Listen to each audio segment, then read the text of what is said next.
राधा मेरी स्वामिनी, मैं राधा जी को दास।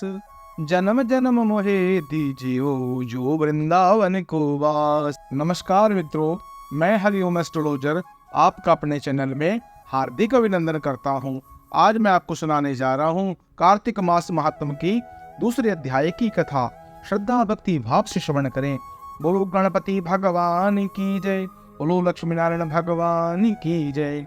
भगवान श्री कृष्ण आगे बोले, हे प्रिय, जब गुणवती को राक्षस द्वारा अपने पति एवं पिता के मारे जाने का समाचार मिलता है, वह विलाप करने लगी। हे नाथ, हे पिता, मुझको त्याग कर तुम कहाँ चले गए? मैं अकेली स्त्री तुम्हारे बिना अब क्या करूं? अब मेरे भोजन वस्त्र आदि की व्यवस्था कौन करेगा? घर में प्रेम पूर्वक मेरा पालन पोषण कौन करेगा? मैं कुछ भी नहीं कर सकती। मुझ विधवा की कौन रक्षा करेगा? मैं कहाँ जाऊं? मेरे पास तो अब कोई ठिकाना भी नहीं रहा। इस प्रकार विलाप करते हुए गुणवती चक्कर खाकर धरती पर गिर पड़ी और बेहोश हो गई। बहुत देर बाद जब वह होश आया तो पहले ही भक्ति करुणा विलाप करती हुई शोक सागर में डूब गई। कुछ समय के पश्चात जब वह संभलती है तो उसे ध्यान आया कि पिता और पति की मृत्यु के बाद मुझे उनकी क्रिया करनी चाहिए जिससे उनकी गति हो सके। इसलिए वह अपने घर का सारा सामान बेच दिया। उसे प्राप्त कर कर जो धन प्राप्त हुआ, अपने पिता एवं पति का श्राद्ध आदि कर्म किया। तत्पश्चात वह उसी नगर में रहने लगी। 8 प्रहर भगवान की भक्ति करने लगी। उसकी मृत्यु पर्यंत एवं नियम पूर्वक सभी एकादशियों का व्रत और कार्तिक महीने में उपवास एवं व्रत किया। हे प्रिय, एकादशी और कार्तिक व्रत मुझे बहुत प्रिय है, इसलिए मुक्ति, भुक्ति, पुत्र तथा संपत्ति प्राप्त होती है। कार्तिक मास में जब सूर्य तुला राशि में आ जाते हैं तब ब्रह्म मुहूर्त में उठकर स्नान करने से व व्रत उपवास करने वाले मनुष्य मुझे बहुत प्रिय है, क्योंकि यदि उन्होंने पाप भी किए हों तो भी स्नान व व्रत के प्रभाव से उन्हें मोक्ष प्राप्त हो जाता है। कार्तिक में स्नान, जागरण, दीपदान एवं तुलसी के पौधे की रक्षा करने वाला मनुष्य साक्षात भगवान विष्णु के समान है। कार्तिक मास में मंदिर में झाड़ू लगाने वाले, स्वास्तिक बनाने वाले तथा भगवान विष्णु की पूजा करने वाले मनुष्य जन्म मरण के चक्र से छुटकारा पा जाते हैं। यह सुनकर गुणवती भी प्रतिवर्ष श्रद्धा पूर्वक कार्तिक का व्रत और भगवान विष्णु की पूजा करने लगी। ये प्रिय, एक बार उसे ज्वर हो गया, वह बहुत कमजोर भी हो गई।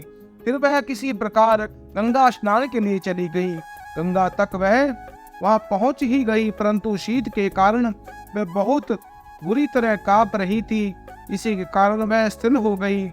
तब मेरे भगवान विष्णु के दूत मेरे धाम ले आए। तत्पश्चात ब्रह्मा आदि देवताओं की प्रार्थना पर जब मैंने कृष्ण का अवतार लिया, मेरे गण भी मेरे साथ ही पृथ्वी पर अवतरित हुए। इस समय यादव हैं। तुम्हारे पिता पूर्व जन्म में देव शर्मा थे, इस समय सत्राजीत है। ऐसे में पूर्व जन्म में चंद्र शर्मा जो तुम्हारे पति था वह डाकू है। रहे देवी, तू ही वह गुणवती है। कार्तिक व्रत के प्रभाव के कारण तू मेरी अर्धांगिनी हुई। पूर्व जन्म में तुमने मेरे मंदिर के द्वार पर तुलसी का पौधा लगाया था। इस समय वह तेरे महलों के आंगन में कल्प वृक्ष के रूप में विद्यमान है। उस जन्म में तुमने दीप दान किया था, उसी के कारण तुम्हारी देह इतनी सुंदर और तुम्हारे घर में साक्षात लक्ष्मी का वास है। क्योंकि तुमने पूर्व जन्म में अपनी सभी व्रतों का फल पति स्वरूप विष्णु को अर्पित किया था, उसी के प्रभाव से इस जन्म में तुम मेरी प्रिय पत्नी हुई। पूर्व जन्म में तुमने यह नियम पूर्वक जो कार्तिक मास का व्रत किया था, उसी के कारण मेरा और तुम्हारा कभी वियोग नहीं होगा। इस प्रकार कार्तिक मास में व्रत आदि करने वाला मनुष्य मुझे तुम्हारे समान प्रिय है। दूसरे जप, तप, ज्ञान, यज्ञ, दान आदि करने वाले को फल प्राप्त कार्तिक मास में किए गए व्रत के फल से बहुत थोड़ा होता है, अर्थात कार्तिक मास के व्रतों का 16वां भाग भी नहीं होता। इस प्रकार सत्यभामा भगवान विष्णु के मुख से अपने पूर्व जन्म के पुण्य का प्रभाव सुनकर बहुत प्रसन्न हुई।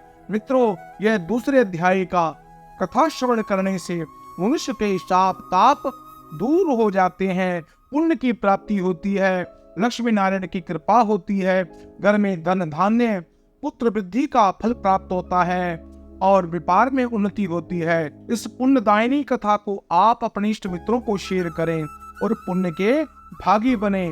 और अन्य अद्भुत जानकारियों के लिए, मनोहर भगवान की कथाओं को सुनने के लिए आप इस चैनल को सब्सक्राइब करें, बेल आइकन के बटन को दबाएं और कमेंट बॉक्स में ओम लक्ष्मी नारायण अवश्य लिखें।